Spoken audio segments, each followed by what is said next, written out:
Barshens. Quiz time, Barry. My favourite time of the day. Indeed. 2:30. Time for a quiz. Time for a quiz. If you're not watching at 2:30, wait. Oh yeah, it only works at 2:30. It's absolutely true. So you haven't even got a watch on. 6 hairs past 2 spots. Already? My God. Oh, dearie me. This... Oh, God, the police have noticed. They want in on the quiz. Sorry, it's 2:30.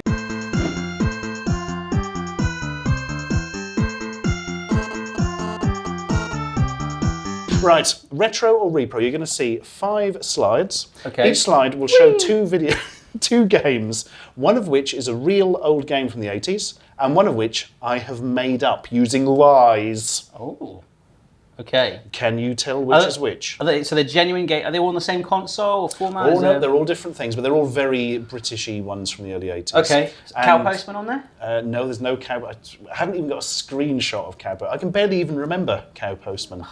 So, first up, Master Ninja, Shadow Warrior of Death, or The Adventures of Sir Dennis.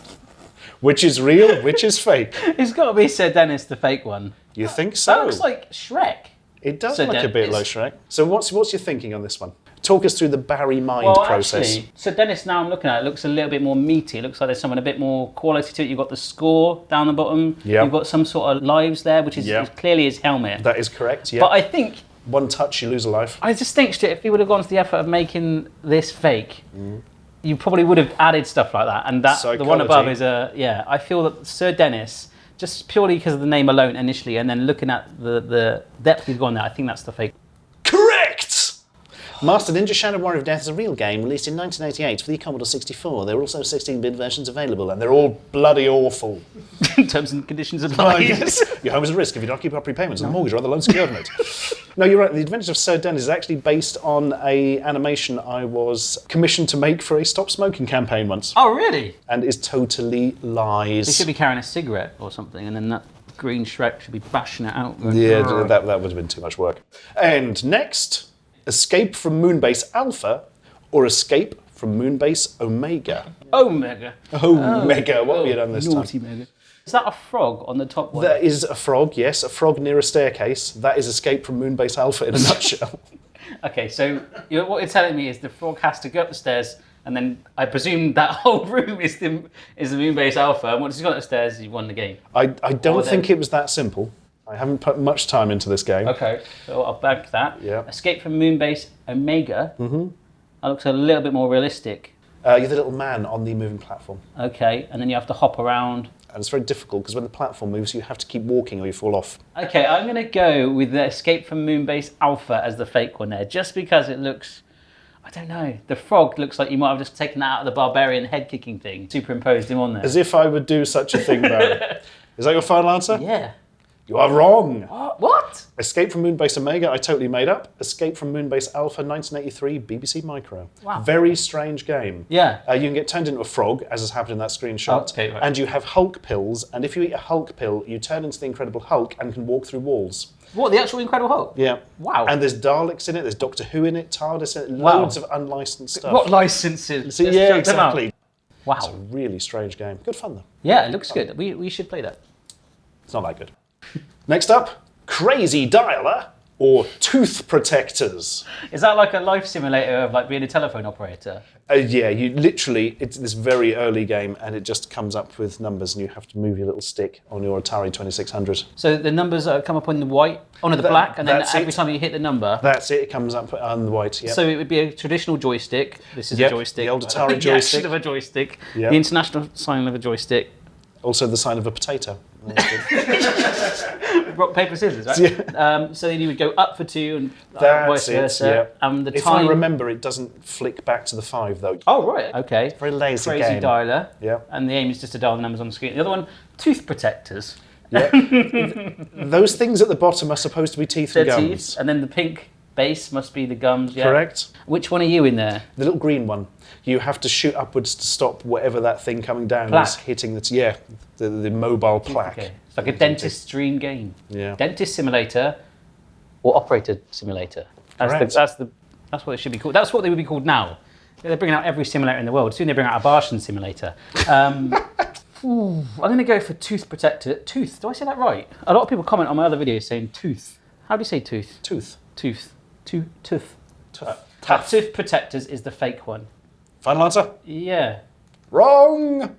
Crazy Dialer, again, is based on something I made in the past, because, you know, who wants to spend time making new things? Yeah, true. And, Tooth Protectors 1983 Atari 2600, very rare. You could only buy it from a company that made toothpaste. One of the things like Johnson & Johnson or something Sponsored like that. by Colgate or something. It looks so lazy with those teeth, doesn't it? I used to have an Atari 2600 as well. I used to love playing Pitfall. Oh, that was classic. my favourite game, trying to jump the crocodiles and all that stuff. Yep. In that case, you should have recognised that actually the resolution was too high on Crazy Dialer for an Atari 2600. You say it.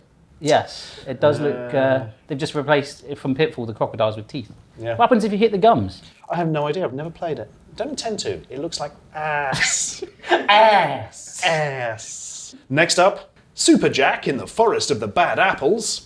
Right. Or Communist Mutants from Space, which is effectively a form of sort of Gallagher with a silly name, or a little man either avoiding or catching apples. I don't actually know because I've never played it. So you are Jack. Yep. You're running around the forest.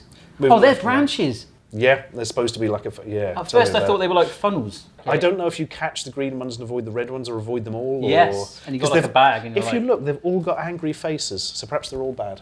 Wow. Bit lower resolution. Communist Mutants from Space. It's basically just somebody made like a Gallagher clone and called it Communist Mutants from Space. You're just the purpley shuttle thing, you fire things. Your lives at the bottom. And you got to stop them. I'm going to go for that one being the fake one, because that, to me, I read that and I think that's just Stuart. Communist Mutants from Space. Wrong! Communist Mutants from Space is real. Again, on the Atari. Atari Super Jack in the Forest of the Bad Apples is just something I made up. Wow. That's why the trees look so bad, because I drew them. But then it was like just very straight. Yeah. And no branches, anything like that. Okay, cool. So isn't that like a problem back in the day? I guess it didn't matter the fact that it was... Yeah, I think it was a mail order game or something that nobody really bought anyway. It's just basically Space Invaders though. Yeah. And what I believe is the last one. Okay. Roland and the Meanies or Erik and the Floaters. The floaters are balloons. Sounds like a bad stag weekend, that one. Yeah, okay. Roland and the Meanies. Or Erik and the Floaters. So which one's Roland? Roland is the little green guy. Is that an eye, the red thing? I haven't got a clue what these things are supposed to be. I can't see. Eye or bat or something, maybe? It's got a face on it, hasn't it? Yeah. Very spooky looking. It's a very sparse screen. Erik and the Floaters. Yes, Erik and the Floaters. Another ZX Spectrum game. There is Erik. He must destroy the floaters using bombs. Another green man. Yeah. With a white head. Yeah, white head and hat. He's been Tipex. This is nice of him. What are those purple things? They're the floaters. Yeah, they are the floaters. They're balloons. Yeah. Okay, yeah. They're not metal or helium ones, are they? Oh, I hope not. Oh, getting banned in Hong Kong. Yeah. And I imagine you just bash the slightly darker ones to get coins out or something? No, it's not a platform. It's overhead maze, and you drop bombs exactly like Bomberman. I'm going to go for that being genuine. Really? Yeah, I'm looking at that, I'm thinking Bomberman, yeah. Do you know what? You are correct. In fact, Erik and the Floaters is the official ZX Spectrum conversion of Bomberman. Is it? They actually renamed it Erik and the Floaters for the ZX Spectrum. Seriously, it's proper Hudson Soft first version of Bomberman conversion. So what does he lay? He doesn't lay floaters, does he? No, he lays bombs. It sounds so wrong. Who lays bombs? He does lay to bombs. Destroy the floaters. It's extreme plumbing. Why didn't they call it that? Extreme Plumbing Simulator. That would be amazing. Well, there we are. So you have 2 out of 5. That's not bad. I must admit, I thought it was probably a bit easier than that, but obviously I was more devious than I thought. Very good. I think it maybe, like I say, if I really focused on the resolution you've got on, it might, I don't know, but there's a lot of Atari 2600 games that I missed out on there. Yep, and for good thing, because all the ones I've shown were awful. Bye. Bye.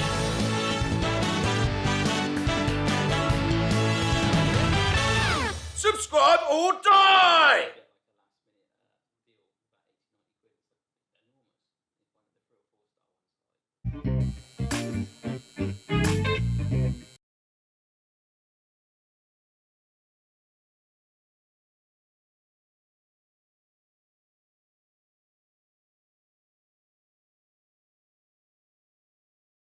Did you hear the joke about the clapping child?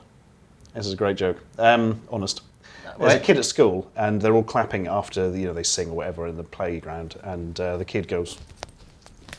Yeah. And the teacher goes, "Oh, can you not clap?" And it sort of tries hard. The kid just hasn't got the coordination. Right. Says, "Look, if you can practice this at home, you've got to hit both hands together. You know, if you're looking here and you're hurting your wrist, look, if you can get this right this time tomorrow, at the end of the day, I will buy you an ice cream after school. And so the kid sits there at home like that, comes in the next day, and the teacher says, that is fantastic. Here, have your ice cream cone. The kid goes,